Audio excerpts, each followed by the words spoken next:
26/2/2025 प्रातः मुरली। ओम शांति। बाप दादा मधुबन। बाबा के मधुर महावाक्य।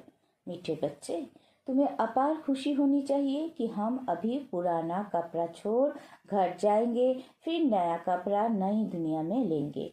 प्रश्न, ड्रामा का कौन सा राज अति सूक्ष्म समझने का है? उत्तर, ये ड्रामा जू मिसाल चलता रहता है, टिक टिक होती रहती है।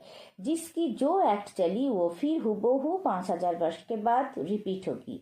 ये राज बहुत सूक्ष्म समझने का है। जो बच्चे इस राज को यथार्थ नहीं समझते तो कहते ड्रामा में होगा तो पुरुषार्थ कर लेंगे, वो उच्च पद नहीं पा सकते। ओम शांति। बच्चों को बाप की पहचान मिली, फिर बाप से वर्षा लेना है और पावन बनना है। कहते भी है, हे पतित पावन, आकर हमको पावन बनाओ, क्योंकि समझते हैं हम पतित बुद्धि है। बुद्धि भी कहती है ये पतित आयरन एज दुनिया है। नई दुनिया को सतो प्रधान, पुरानी दुनिया को तमो प्रधान कहा जाता है। तुम बच्चों को अभी बाप मिला है, भक्तों को भगवान मिला है। कहते भी है भक्ति के बाद भगवान आकर भक्ति का फल देते हैं, क्योंकि मेहनत करते हैं तो फल भी मांगते हैं। भक्त क्या मेहनत करते हैं सो तो तुम जानते हो। तुम आधा कल भक्ति मार्ग में धक्के खाकर थक गए हो। भक्ति में बहुत मेहनत की है, ये भी ड्रामा में नूत है। मेहनत की जाती है फायदे के लिए। समझते हैं भगवान आकर भक्ति का फल दे, तो फल देने वाला फिर भी भगवान ही रहा। भक्त भगवान को याद करते हैं क्योंकि भक्ति में दुख है, तो कहते हैं आकर हमारे दुख हरो, पावन बनाओ। कोई भी नहीं जानते हैं कि अभी रावण राज्य है, रावण ने ही पतित बनाया है। कहते भी है राम राज्य चाहिए, परंतु वो कब कैसे होना है कोई को भी ये पता नहीं है। आत्मा अंदर समझती है कि आप रावण राज्य है, ये है ही भक्ति मार्ग। भक्त बहुत नाच तमाशे करते हैं, खुशी भी होती है फिर रोते भी है। भगवान के प्रेम में आंसू आ जाते हैं, परंतु भगवान को जानते नहीं। जिसके प्रेम में आंसू आते हैं उनको जानना चाहिए ना। चित्रों से तो कुछ मिल नहीं सकता। हाँ, बहुत भक्ति करते हैं तो साक्षात्कार होता है, बस वही उनके लिए खुशी की बात है। भगवान खुद ही आकर अपना परिचय देते हैं कि मैं कौन हूँ। मैं जो हूँ, जैसा हूँ, दुनिया में कोई नहीं जानते। तुम्हारे में जो बाबा कहते हैं उनमें भी कोई पक्के हैं, कोई कच्चे हैं। देह अभिमान टूटने में ही मेहनत लगती है, देही अभिमानी बनना पड़े। बाप कहते हैं तुम आत्मा हो, तुम 84 जन्म भोग तमो प्रधान बनी हो। अभी आत्मा को तीसरा नेत्र मिला है, आत्मा समझ रही है। तुम बच्चों को सारे सृष्टि चक्रों का नॉलेज बाप देते हैं। बाप नॉलेजफुल है तो बच्चों को भी नॉलेज देते हैं। कोई पूछे सिर्फ तुम ही 84 जन्म लेते हो? बोलो हाँ, हमारे में कोई 84 कोई 82 जन्म लेते हैं। बहुत में बहुत 84 जन्म ही लेते हैं। 84 जन्म उनके हैं जो शुरू में आते हैं, जो अच्छी रीति पढ़कर उच्च पद पाते हैं। वो जल्दी आएंगे, माला में नजदीक फिर हो जाएंगे। जैसे नया घर बनता रहता है तो दिल में आता जल्दी बन जाए तो हम जाकर बैठे। तुम बच्चों को भी खुशी होनी चाहिए। अभी हमको ये पुराने कपड़े छोड़ नए लेने हैं। नाटक में एक्टर्स घंटा आधा पहले से ही घड़ी को देखते रहते हैं, टाइम पूरा हो तो घर जाए। वो टाइम आ जाता है। तुम बच्चों के लिए बेहद की घड़ी है। तुम जानते हो जब कर्मातीत अवस्था को पाएंगे तो फिर यहाँ रहेंगे नहीं। कर्मातीत बनने लिए भी याद में रहना पड़े, बड़ी मेहनत है। नई दुनिया में तुम जाते हो, फिर एक एक जन्म में कला काम होती जाती है। नए मकान में 6 मास बैठो तो कुछ ना कुछ दाग आदि तो जाते है ना, थोड़ा फर्क पड़ जाता है। तो वहाँ नई दुनिया में भी कोई तो पहले आएंगे, कोई थोड़ा देरी से आएंगे। पहले जो आएंगे उनको कहेंगे सतो प्रधान, फिर आहिस्ते आहिस्ते कला कम होती जाती है। ये ड्रामा का चक्र जो मिसल चलता रहता है, टिक टिक होती रहती है। तुम जानते हो सारी दुनिया में जिसकी जो भी एक्ट चलती है ये चक्र फिरता रहता है। ये बड़ी सूक्ष्म बातें है समझने की। बाप अनुभव से सुनाते हैं। तुम जानते हो ये पढ़ाई फिर 5000 वर्ष बाद रिपीट होगी। ये बना बनाया खेल है। इस चक्र का किसी को पता नहीं है। इसका क्रिएटर, डायरेक्टर, मुख्य एक्टर कौन है कुछ भी नहीं जानते। अभी तुम बच्चों को पता है हम 84 जन्म भोग अब वापिस जाते हैं। हम आत्मा हैं। देही अभिमानी बने तब खुशी का परा चढ़े। वो है हद का नाटक, ये है बेहद का। बाबा हम आत्माओं को पढ़ा रहे हैं। ये नहीं बताएंगे कि फलाने समय ये होगा। बाबा से कोई भी बात पूछते हैं तो कहते हैं ड्रामा में जो कुछ बनाते का है वो बता देते हैं। ड्रामा अनुसार जो उत्तर मिलता था सो मिल गया, बस उस पर चल पड़ना है। ड्रामा बिगड़ बाप कुछ भी नहीं कर सकते हैं। कोई बच्चे कहते हैं ड्रामा में होगा तो पुरुषार्थ कर लेंगे, वो कभी उच्च पद पा नहीं सकते। बाप कहते हैं पुरुषार्थ तुमको करना है, ड्रामा तुमको पुरुषार्थ कराता है कल पहले मुआफिक। कोई ड्रामा पर ठहर जाते हैं कि जो ड्रामा में होगा तो समझा जाता है इनकी तकदीर में नहीं है। अब तुमको स्मृति आई है हम आत्मा है, हम ये पार्ट बजाने आए हैं। आत्मा भी अविनाशी है, पाठ भी अविनाशी है। 84 जन्म का पाठ आत्मा में नुधा हुआ है, फिर वही पाठ बजाएंगे। इसको कहा जाता है कुदरत। कुदरत का और क्या विस्तार करेंगे। अब मुख्य बात है पावन जरूर बनना है। यही फिक्रात है। कर्म करते हुए बाप की याद में रहना है। तुम एक मासूक के आशिक हो ना। एक मासूक को सब आशिक याद करते हैं।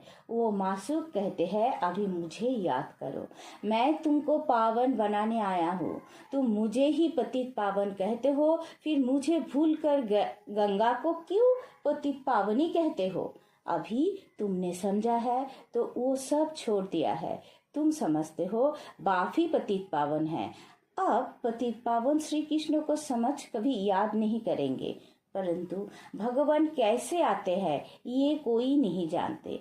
श्री कृष्ण की आत्मा जो सत्ययुग में भी वो अनेक रूप धारण करते करते अभी तमोप्रधान बनी है, फिर सतोप्रधान बनती है। शास्त्रों में ये भूल कर दी है। ये भी भूल जब हो तब तो हम आकर अभूल बनाए ना। ये भूल भी ड्रामा में है, फिर भी होगी। अब तुमको समझाया है शिव भगवानुवाद। भगवान कहते भी शिव को है। भगवान तो एक ही होता है। सब भक्तों को फल देने वाला एक भगवान, उनको कोई भी जान नहीं सकते। आत्मा कहती है ओ गॉड फादर, वो लौकिक फादर तो यहाँ है, फिर भी उस बाप को याद करते हैं तो आत्मा के 2 फादर हो जाते हैं। भक्ति मार्ग में उस फादर को याद करते रहते हैं। आत्मा तो है ही। इतनी सब आत्माओं को अपना अपना पार्ट मिला हुआ है। एक शरीर छोड़ फिर दूसरा ले पार्ट बजाना होता है। ये सब बातें बाप ही समझाते हैं। कहते भी है हम यहाँ पार्ट बजाने आए हैं। ये एक मांडवा है, उनमें ये चांद सितारे आदि सब बत्तियां है। इन सूर्य चांद सितारों को मनुष्य देवता कह देते हैं, क्योंकि ये बहुत अच्छा काम करते हैं, रिमझिम करते हैं, किसी को तकलीफ नहीं देते हैं, सबको सुख देते हैं, बहुत काम करते हैं, इसलिए इनको देवता कह देते। अच्छा काम करने वाले को कहते हैं ना, ये तो जैसे देवता है। अब वास्तव में देवताएं तो सत्ययुग में थे, सब सुख देने वाले थे, सबकी प्रीत थी, इसलिए देवताओं से उनकी भेंट की है। देवताओं के गुण भी गाए जाते हैं। उन्होंने आगे जाकर गाते हैं हम निर्गुण हारे में कोई गुण नहीं, आप ही तरस पड़ोई। आपको तो तरस पड़ता होगा। बाप कहते हैं तरस पड़ा है तब तो फिर से आया हूँ तुमको गुणवान बनाने। तो पूज्य थे, अब पुजारी बने हो, फिर पूज्य बनो। हम सो का अर्थ भी तुमको समझाया है। मनुष्य तो कह देते आत्मा सो परमात्मा, परमात्मा सो आत्मा। बाप कहते हैं ये रॉन्ग है। तुम आत्मा निराकार भी थी, सो देवता क्षत्रिय शूद्र बनी, अभी सो ब्राह्मण वर्ण में आई हो। आत्मा पहले सतो प्रधान सतो रजो तम में आती है। अभी तुम बच्चे समझते हो, ये नॉलेज बाबा कल्प कल्प संगम युग पर हमको आकर देते हैं। बराबर भारत स्वर्ग था, वहाँ कितने थोड़े मनुष्य होंगे।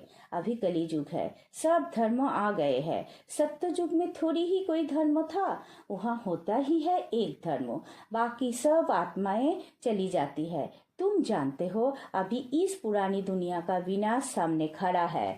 बाप रात चौक सिखला रहे हैं, कोई भी आए बोलो ये बेहद की घड़ी है। बाप ने दिव्य दृष्टि दे ये घड़ी बनवाई है, जैसे वो घड़ी तुम घड़ी घड़ी देखते हो, अब ये बेहद की घड़ी याद पड़ती है। बाप ब्रह्मा द्वारा एक धर्म की स्थापना, शंकर द्वारा आसुरी धर्म का विनाश कराते हैं। बुद्धि भी कहती है चक्र फिरना जरूर है, कलियुग के बाद सत्य युग आएगा। अभी मनुष्य भी बहुत है, उपद्रव भी बहुत होते रहते हैं, मुसल भी वही है। शास्त्रों में तो कितनी कथाएं बना दी है। बाप आकर वेदों शास्त्रों का सार समझाते हैं। मुख्य धर्म भी 4 है, ये ब्राह्मण धर्म है 5वां, सबसे ऊंच से ऊंच ये है छोटा धर्म। यज्ञों की संभाल करने वाले ब्राह्मण हैं। यज्ञ ज्ञान यज्ञ है, उपद्रव को मिटाने के लिए यज्ञ रचते हैं। वो समझते हैं ये लड़ाई आदि ना लगे। अरे लड़ाई नहीं लगेगी तो सत्ययुग कैसे आएगा? इतने सब मनुष्य कहाँ जाएंगे? हम सब आत्माओं को ले जाते हैं तो जरूर शरीर यहाँ छोड़ना पड़े। तुम पुकारते भी हो, हे बाबा आकर हमको पतित से पावन बनाओ। बाप कहते हैं हमको जरूर पुरानी दुनिया का विनाश कराना होगा। पावन दुनिया है ही सत्य युग, सबको मुक्ति धाम ले जाता हूँ। सब काल तो बुलाते हैं ना, ये नहीं समझते कि हम तो कालों के काल को बुलाते हैं। बाप कहते हैं ये भी ड्रामा में नूद है। आत्माओं को छी दुनिया से निकाल शांति धाम ले जाता हूँ। ये तो अच्छी बात है ना। तुमको मुक्ति में जाकर फिर जीवन मुक्ति में आना है, फिर जीवन बंध में। इतने सब सत्य युग में तो नहीं आएंगे, फिर नंबर बार आएंगे। इसलिए आप शांति धाम और सुख धाम को याद करो। पिछाड़ी में जो आते हैं उन्हों का तो पाठ ही थोड़ा है, पहले जरूर वो सुख पाएंगे। तुम्हारा पाठ सबसे ऊंच है, तुम बहुत सुख पाते हो। धर्म स्थापक तो सिर्फ धर्मों की स्थापना करते, किसी को लिबरेट नहीं करते। बाप तो भारत में आकर सबको ज्ञान देते हैं, वही सबका पतित पावन है, सबको लिबरेट करते हैं। और धर्म स्थापक कोई सदगति करने नहीं आते, वो आते हैं धर्म स्थापन करने। वो कोई शांति धाम सुख धाम में नहीं ले जाते, सबको शांति धाम सुख धाम में बाप ही ले जाते हैं। जो दुख से छुड़ाए सुख देते हैं उनके ही तीर्थ होते हैं। मनुष्य समझते नहीं, वास्तव में सच्चा तीर्थ तो एक बाबा का ही है, महिमा भी एक की ही है। सब उनको पुकारते हैं, हे लिबरेटर आओ। भारत ही सच्चा तीर्थ है जहाँ बाप आकर सबको मुक्ति जीवन मुक्ति देते हैं। तो तुम फिर भक्ति मार्ग में उनके बड़े बड़े मंदिर बनाते हो, हीरे जवाहरों के मंदिर बनाते हो। सोमनाथ का मंदिर कितना खूबसूरत बनाते हैं। और अभी देखो बाबा कहाँ बैठे हैं, पतित शरीर में, पतित दुनिया में। तुम भी पहचानते हो, तुम बाबा के मददगार बनते हो।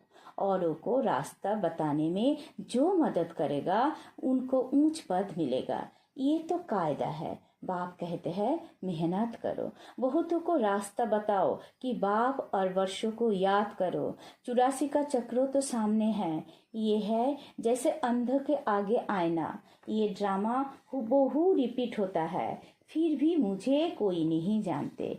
ऐसे नहीं कि मेरा मंदिर लूटते हैं तो मैं कुछ करूं, ड्रामा में लूटने का ही है, फिर भी लूट ले जाएंगे। मुझे बुलाते ही है पतित से पावन बनाओ, तो मैं आकर तुम बच्चों को पढ़ाता हूँ। ड्रामा में विनाश की भी नूंद है, सो फिर भी होगा। मैं कोई फूंक नहीं देता हूँ कि विनाश हो जाए। ये मुसल आदि बने हैं, ये भी ड्रामा में नूंद है। मैं भी ड्रामा के बंधन में बंधा हुआ हूँ। मेरा पाठ सबसे बड़ा है, सृष्टि को बदलाना, पतित से पावन बनाना। आप समर्थ कौन है, मैं या ड्रामा? रावण को भी ड्रामा अनुसार आना ही है। जो नॉलेज मेरे में है वो आकर देता हूँ। तुम शिव बाबा की सेना हो, रावण पर जीत पाते हो। बाप कहते हैं सेंटर्स खुलते रहो, मैं आता हूँ पढ़ाने। मैं कुछ लेता नहीं हूँ, पैसे जो कुछ है वो इसमें सफल करो। ऐसे भी नहीं सब खलास कर मुंह मारो।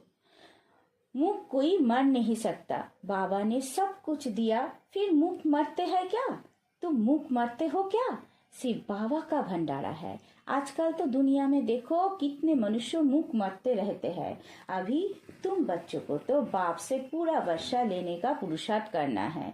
ये है रूहानी नेचर की ओर। बिल्कुल सिंपल बात, सिर्फ मुख से कहते हैं मनमाना भाव, आत्मा को क्योर करते हैं। इसलिए बाप को अविनाशी सर्जन भी कहते हैं।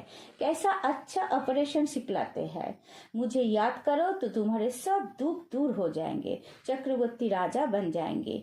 इन कांटों के जंगल में रहते हुए ऐसे समझो कि हम फूलों के बगीचे में जा रहे हैं, घर जा रहे हैं।